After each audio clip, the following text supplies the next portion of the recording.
శ్రీరామ రామ రామేతి రమే రామే మనోరమే సహస్రనామ తత్తుల్యం రామనామ వరాననే ఆపదామపహర్తారం దాతారో సర్వసంపదాం లోకాభిరామం శ్రీరామం భూయో భూయో నమామ్యహం. సంక్షిప్త వాల్మీకి రామాయణములో 81వ భాగం. రామరావణ యుద్ధమును తిలకించడానికి వచ్చిన దేవతలతో పాటు అగస్త్య మహర్షి రాముడు నిరాశ పొంది చింతాతురుడే ఉండుట గమనించాడు. వెంటనే అగస్త్యుడు రాముని వద్దకు వచ్చి, రామ, మహత్తరమ ఆదిత్య హృదయం అనే మంత్రాన్ని నీకు ఉపదేశిస్తాను. పవిత్రమైన సనాతనమైన ఆ మంత్రం పాపాలను వ్యాధులను తొలగిస్తుంది, విజయం లభింపజేస్తుంది. ఆ మంత్రాన్ని 3 సార్లు జపించు, విజయం ప్రాప్తిస్తుంది అని చెప్పి ఆదిత్య హృదయాన్ని రామునకు అగస్త్య మహర్షి ఉపదేశించాడు.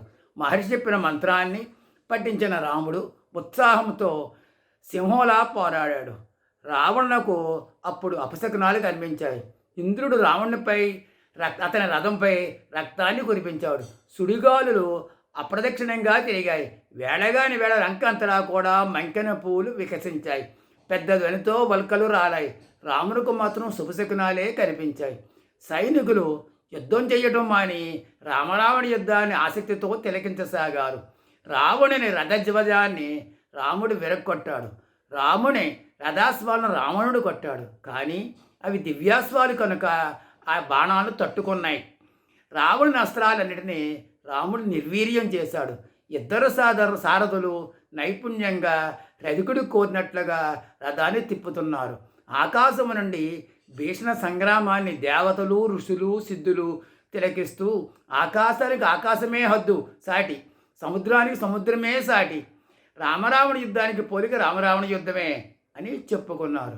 రాముడు మిక్కిలి రోషముతో ఒక తీక్ష్ణమైన బాణాన్ని ప్రయోగించి దశకంఠుని శిరస్సు ఖండించాడు. శిరస్సు నేలపై పడిన వెంటనే మరొక్క శిరస్సు రావణ దేహంపై మొలిచింది. అలా 100 సార్లు శిరస్సులు ఖండించినా కూడా కొత్త శిరస్సులు మొలుస్తూనే ఉన్నాయి.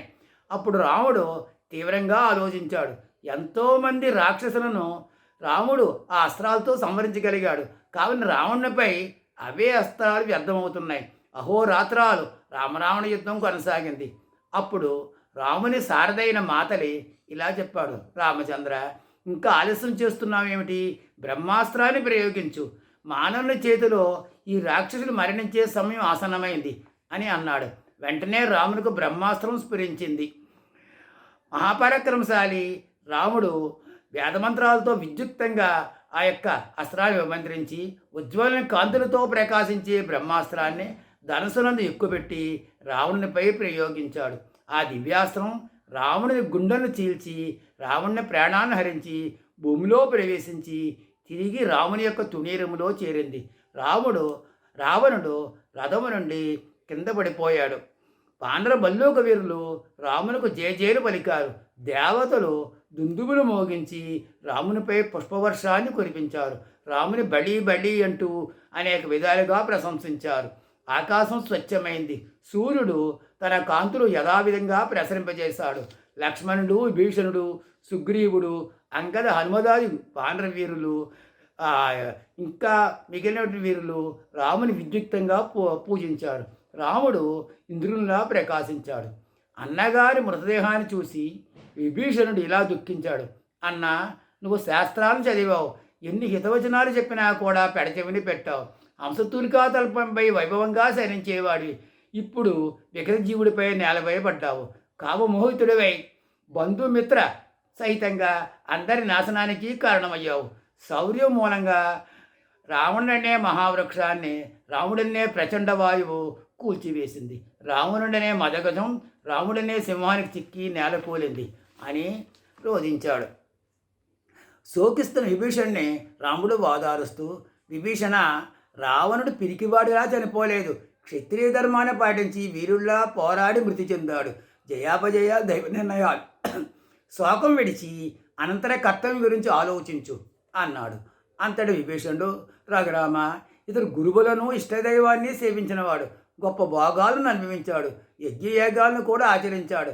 ఇతని పుత్రులందరూ మరణించారు. నేనే ఇతనికి పితృకార్యాన్ని నిర్వర్తించాలి అని అన్నాడు. అప్పుడు రాముడు, విభీషణ, మనిషి జీవించే వరకే వైరము, నీ అన్నగారికి అంత్యక్రియలను నువ్వే నిర్వర్తించు అని సలహా ఇచ్చాడు. రావణ్ణి మరణవార్త విన్న రావణ్ణి భార్యలందరూ అంతఃపురం నుంచి వచ్చి గోలుగోలు ఏడుస్తూ నేలపై పడిన రావణుని ప్రక్కన కూలబడిపోయారు. వారు ఇలా విలపించారు: నాదా, ఇంద్రాది దేవతలను దిక్పాలను గడగడగాల్చి నీవు ఒక మానవుని చేతిలో ప్రాణాలు కోల్పోయావు. అయిన వారు మంచి మాటలు చెప్పినప్పటికీ నువ్వు వినకుండా సీతను అపహరించి చావులు కొని తెచ్చుకున్నావు. సలహా ఇచ్చిన విభీషణుని తరిమికొట్టావు అని రోధించారు. రావణ్ణి పట్టమనిషి మండోదరి రావణ్ణి పక్కన నేలపై సచతికిలు పడి ఇలా రోధించింది: నాద, రాముని చేతిలో ప్రాణాలు పోగొట్టుకున్నామంటే నేను నమ్మలేకపోతున్నాను. సముద్రంపై భారతి నిర్మించినప్పుడే రాముడు మానవమాతుడు కాదు, సాక్షాత్తు శ్రీమన్నారాయణుడే అని అనుకున్నాను. అందుకే ప్రభు, రావణునితో విరోధం వద్దు, సీతను మర్యాదగా రాముడికి అప్పచెప్పు అని ఎంత ప్రాధేయపడినా నువ్వు లక్ష్య పెట్టలేదు. మోహంతో సీతను అపహరించి అకృత్యం చేస్తావు. నువ్వు ఒకప్పుడు ఇంద్రియాలను వశం చేసుకుని గొప్ప తపస్సు చేస్తావు. ఇప్పుడు ఇంద్రియాలు తిరగబడి నిన్ను వశం చేసుకుని నాశనం చేశాయి. మాల్యవంతుడు, కుంభకర్ణుడు, మారీచుడు, మయుడు, విభీషణుడు మొదలగు వారు నీకు ఎన్ని హితవులు చెప్పినా కూడా లక్ష్య పెట్టకుండా దుర్మార్గాన్ని అవలంబించావు. నీ వల్ల ఈరోజు వంశమంతా నాశనమైంది అన్నది. వృద్ధ స్త్రీలు వండోదరిని ఓదార్చారు. రాముడు విభీషణుని పిలిచి, విభీషణ, ఈ స్త్రీలు నెమ్మదిగా ఇక్కడి నుంచి పంపి నీ సోదరునికి దహన సంస్కారాలకు తగిన ఏర్పాట్లు చేయి అన్నాడు.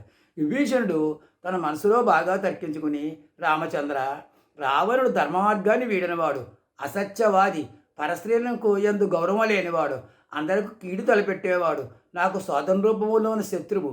ఇతనికి అంత్యక్రియ చేయడానికి మనస్సు విముఖత చూపుతుంది అన్నాడు. అప్పుడు ధర్మాత్ముడు రాముడు విభీషణకు మార్గదర్శనం చేస్తూ, విభీషణ, నువ్వు నాకు విజయం చేకూర్చావు కనుక నీకు హితం చూకేర్చే మాట చెప్పడం నా బాధ్యత. జాగ్రత్తగా విను.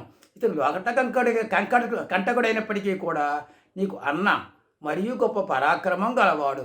ఇతనికి అంత్యక్రియ నిర్వర్తిస్తే నీ కీర్తి పెరుగుతుంది. మరణించిన వ్యక్తిపై వైరభావం ఎప్పుడూ ఉండకూడదు అన్నాడు.